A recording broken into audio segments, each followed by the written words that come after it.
Keblai shibun pi parlok borok baju page gersan kenika channel mau benat ya parlok borok mentang awan berpentip sepi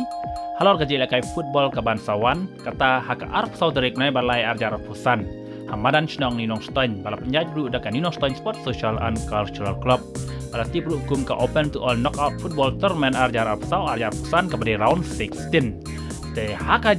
arp saudarik nai balai arjar pusan dia kun kelong pedeng ke penok riwar FC na Southwest Castle District kan kun bersya ya ke Shiparlock FC na nong ston kini berarti lagi tim ki baklan bor baik bala kibat wet bah dan ki wan raru ki bayar kibat wet banyak kini bandrung quarter final kamtam ke tim bana Southwest Castle District penok riwar ki wan raru ki player kibat wet bah na ketukan dong tanjung ki takum juru ki Shiparlock na nong ston player ki balaya combine bah te kan ni ke tim ru kalau ke tim ke baklan bor bah te kade pon pelek dilekai kade hak por archteng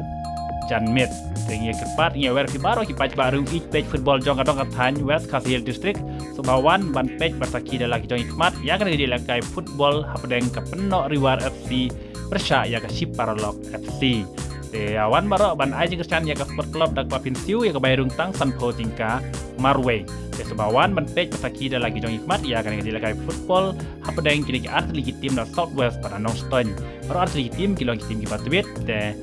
inya page hak ketiga sini manu bandrung syaka quarter final ditang kena keblai shibun yang kedua hak ketiga sini hamanan Nongstone keblai shibun